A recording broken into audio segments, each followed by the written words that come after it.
This morning, we are hearing from a New Jersey teenager whose candid words about her own mental health journey have touched people around the world.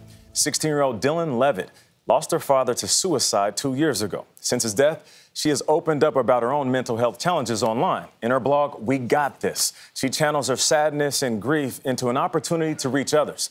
For our series Note to Self, Levitt shares a letter to her future self about her path through pain and her dreams through a bright future.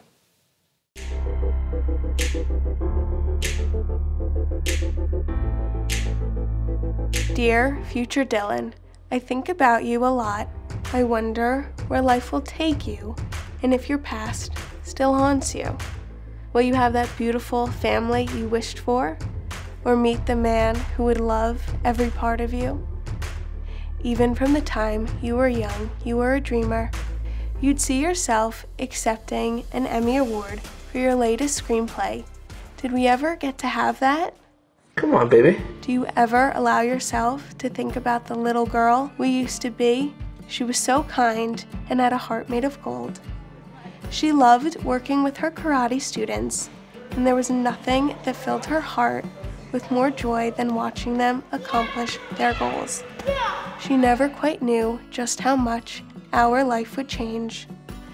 Later, she'd go to the dojo after a lonely, sleepless night. The tears would have barely dried when she went inside, but she would go because she loved teaching. It brought her comfort and peace. We needed that peace. Dad died by suicide, which is a trauma I hope that you would have gotten over, but what a selfish wish. I left you with so many wounds and scars. I live with a lot of guilt for not acting on the red flag that popped into my mind. I constantly think about that rainy Tuesday. If only God had given me the chance to stop him. Does your mind still run away to such agonizing thoughts? For a long time, you spent your days trying to keep your pain at bay, and countless nights with a scream still lodged in your throat. You were so very angry. You felt abandoned by your hero.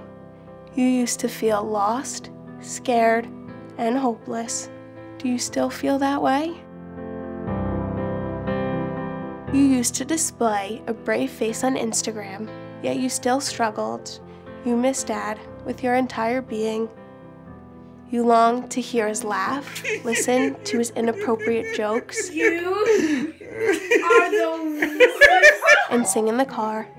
Country music was your special connection. Does Kenny Chesney's I Go Back still make you want to cry? But as much as you suffered, you continued to live. That dream to be an author came true. You had a blog that was read all over the world. You called it We Got This because of a phrase Mom always used to say. It gave you courage and reminded you that you are capable of great measures. You never wanted to be vulnerable, but when you did, you realized that it wasn't a weakness, but a strength. Your post, The Time Is Now, was the most real you had ever gotten. You told the world about the OCD and anxiety that nearly destroyed you. You recognized the only way to get the help you need is to be honest with yourself and others. And real people came to you for advice. How crazy was that? You were called an inspiration.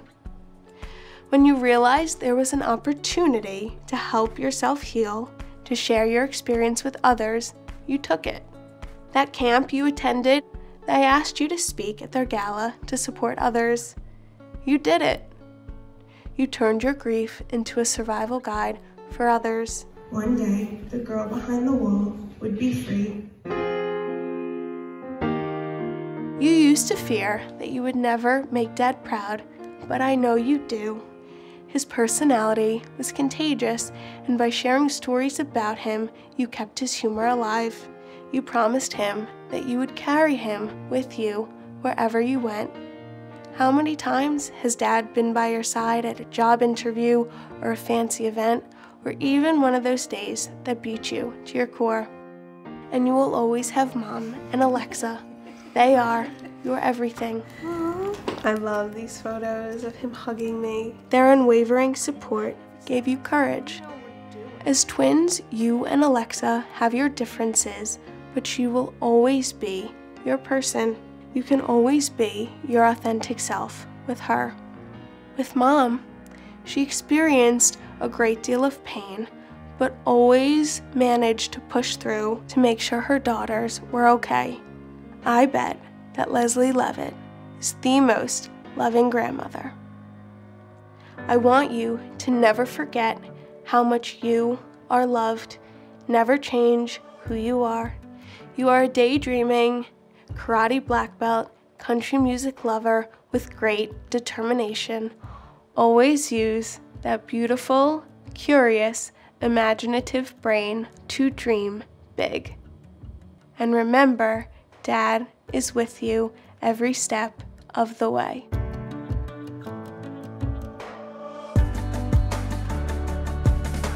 Thank you, Dylan Levitt, for number one, for her courage, for sharing her story in such a powerful way.